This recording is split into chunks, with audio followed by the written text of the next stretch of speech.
All right, I'm sitting here with Tori. How you doing? I'm good. How are you? You are Dan's sister. Yes. All right. Just want to tell us a little bit about yourself. You know, how old you are, where you're from, simple stuff. I'm from Delaware. I'm 26 years old. Children. My mom has 8 kids. I'm one of 8. I've been in Philly for about 6 years now. Came down here 6 years ago with my ex-boyfriend, and I've been here ever since.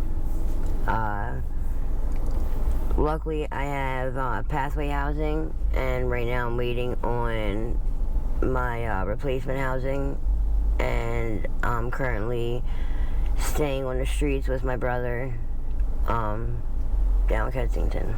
Okay. How long did it take that pathways to get it started, like from the beginning, once you wanted to get a housing? Well, when I came down here with my ex-boyfriend, we were staying under the Emerald Bridge, and when it was Emerald City, that thing. Okay. And people would come down there, and they would take our names down and say that, as long as we, keep giving them our information every time they come down, and before they close down the bridge, they want to get us in shelters, and then as long as we go into the shelters, that while we're waiting for the housing, we'll be eligible to get in housing. I've never went into any of the shelters. Luckily, I was able to get in 6 months afterwards of being on the Emerald Bridge. Okay, so it wasn't too long. No. All right. Mm-mm. And even now, you were having problems with the one place you had, and they're even switching you to a different one now, right? Yeah.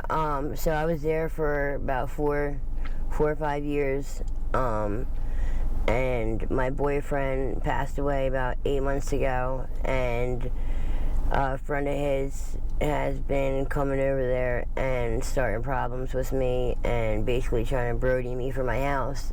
So my caseworkers are looking into getting me a place down northeast to, avoid that situation. Right. So how old were you when you started hard drugs? My children's father was 19 when he committed suicide, and I was 17.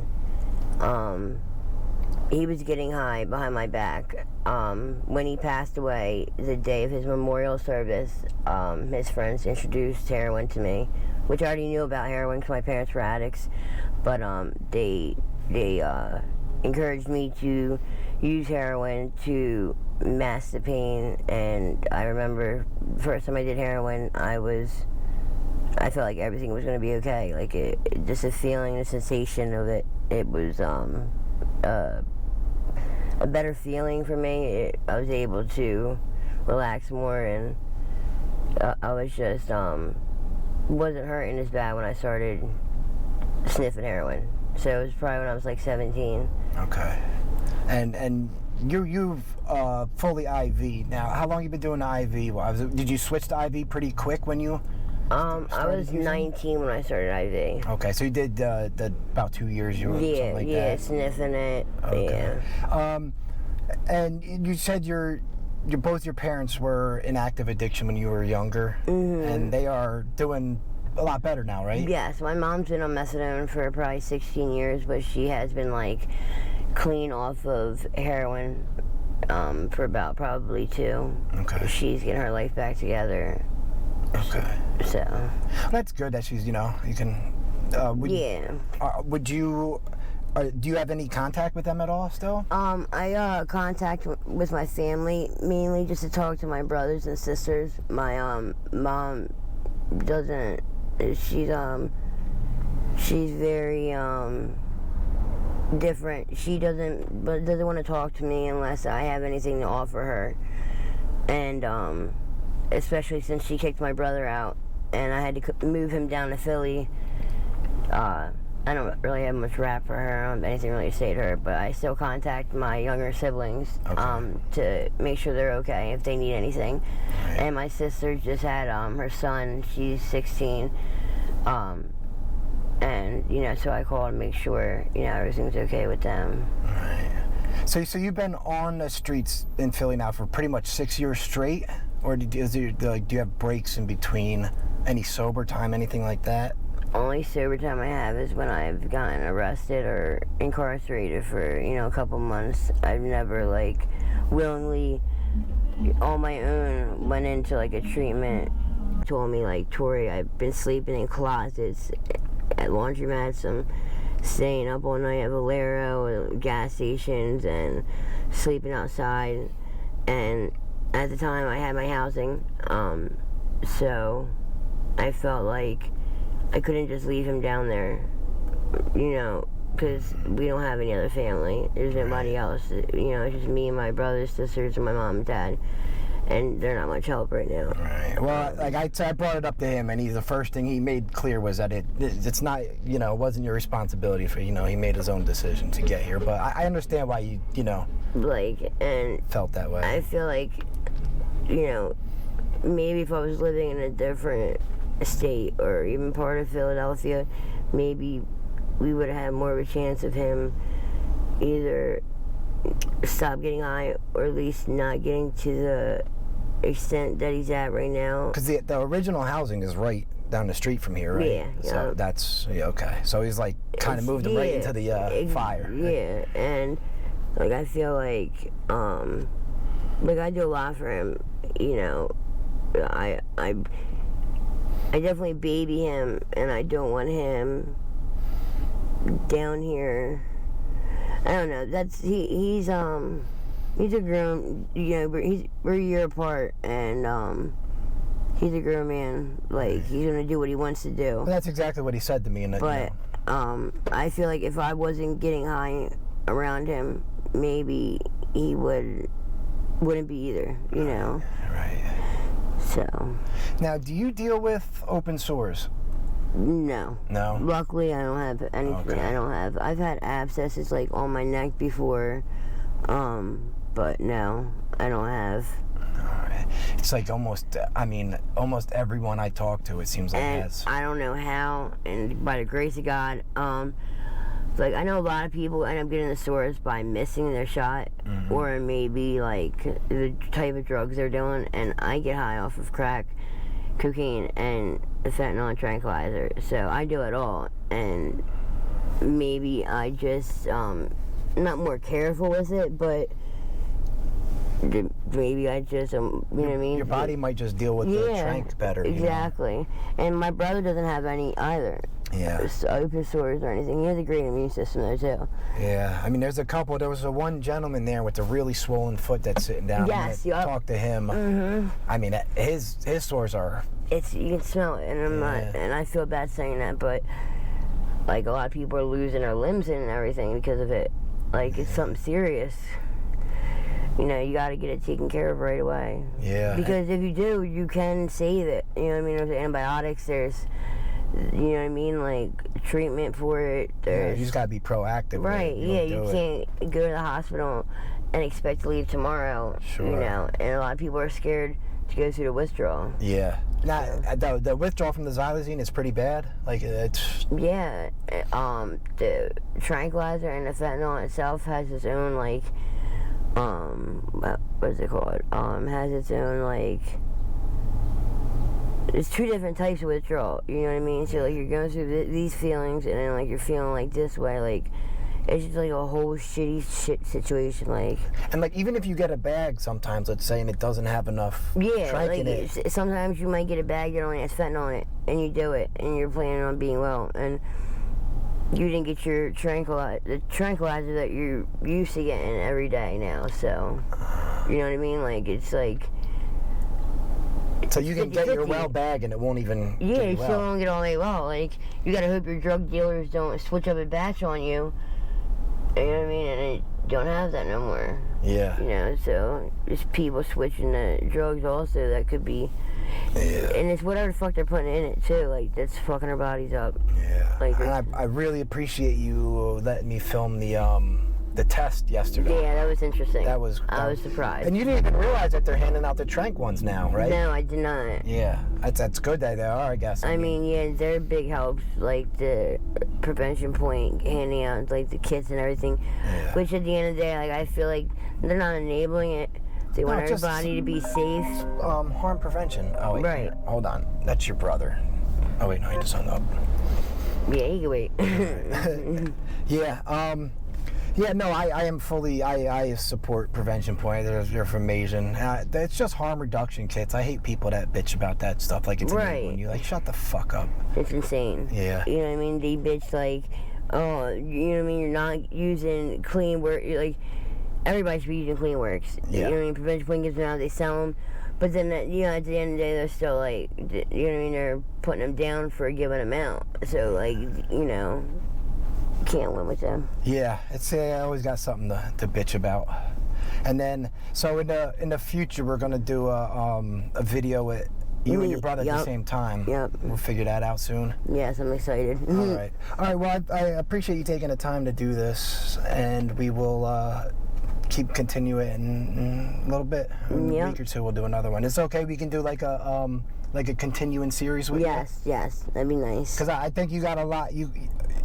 I do have a lot I want to share. Yeah, and you got a lot to offer, like with talking and stuff. You know what I mean? I think you do. I think you'll be real helpful with the channel, and you're even helping me get more interviews and all that.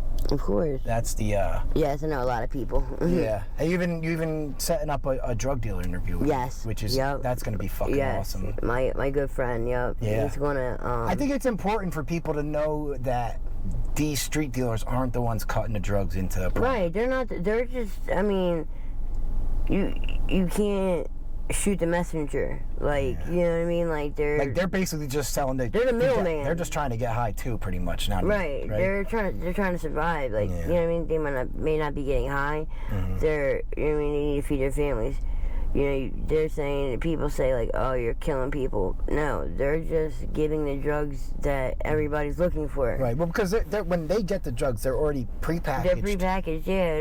You know what I mean? They can't. Those are the people at the very top that are cutting that's the big boys. You know what I mean? That's why I'm trying to like explain to people. People are like, oh, these people should be going to jail selling on the streets. I'm like, no. They're selling what everybody's looking for. Yeah. You know what I mean? They have no control over how their boss makes the shit. You know what I mean? A lot of the real drug dealers now, they'll force you guys to sell on the street. Yeah. So you guys get in trouble, and they don't. Yep. And they'll give you what, maybe four bags out. Yeah. See, luckily I've never accepted any offers to either be a lookout or to sell the drugs, because that's just not my type of party. Like I don't want to be in.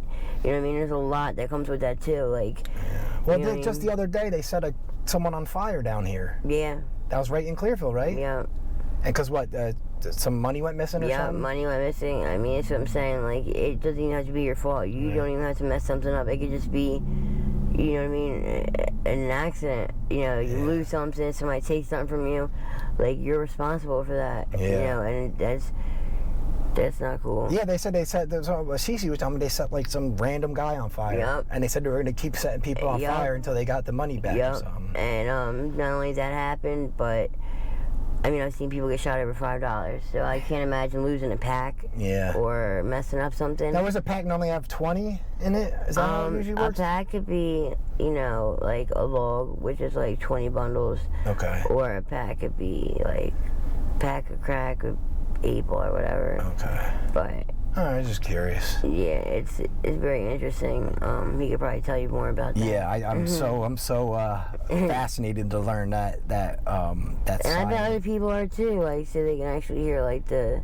Yeah, because there's a lot of misinformation on YouTube and out there about what's going on down here. It's a lot of crazy crap you see, and it's. Yeah, and I mean, like, people ride by and they just, record what's going on, and you're just getting a piece of the fucking pie. Like, you're not seeing the whole ordeal or what led up to that, like, which isn't fair. But honestly, we shouldn't be out here getting high on the streets like this. It's not fair to the community to have to be okay with that. Like, we're intruding on them, honestly, at the end of the day. Yeah. Like, we're not, you know what I mean, we're in the wrong, setting up shop in front of stores and people's houses and kids walking by. So now, real quick, do you think they should have kept Emerald City? What's your view on that? Because a lot of people say this is when it really went like tits up here. Is like when they. Well, they're just pushing everything down now. Like eventually, it's gonna be pushed up to Frankfurt because you know what I mean. They're making Philadelphia better, building more houses, more. So they're just. I mean, I don't know what more. Seems like they're just shuffling you guys around, but there's like no more places to put y'all. It seems down here. But see, like at the end of the day, like I'm no better, but it's not their responsibility to find us a place. Well, I disagree with you, Dad, because and let me tell you why. Because before 2019, they were locking everyone up, and that was the housing for people. They stopped that. So I still think that the government should come up with a solution for housing. But they are, like Pathways, they're, you know what I mean, offering housing, free housing to addicts, which is amazing because that's what I have. Sure. But it's not, what more can they do? Like, people don't want to go to jail. Yeah. So they're not locking you up to let you get high. Now you're camping out on private property, which isn't fair either because now you're messing with people's businesses. Sure. So I just don't fully agree on that. I know we're in the wrong when it comes to that. I mean, like... I'm just a lot more critical on government and right, yeah, I guess think it's more government, but we need to try and, like, take action and, responsibility for our actions at the end of the day. Yeah, I definitely get that. But, because they do, like, at least the little bit of help that's down in Philadelphia, like there's more organizations other than Pathways, like they do try and help us a lot. And you can get food down here. Man, they take care of you down here, and I mean it's not even just organizations; it's strangers. It's drug dealers come down here. You know what I mean? Like with a bunch of stuff. They hand out clothes and hygiene, and I mean the list goes on. Like they help a lot at the end of the day. Yeah. All right, Tori. It's been like 25 minutes. It's a long interview. That's good. That's what I wanted. I appreciate you sitting down to talk. And like I said, maybe next week or the week after we'll do the. We'll let the audience watch and stuff. Yeah. Yep. And then, like I said, it'll be nice out. Maybe we'll go to a nice park somewhere, sit outside with your brother, and we'll just sit down, talk, or walk around somewhere, something like that. That sounds good. All right, Tori. Have a good day. Thank you. All right.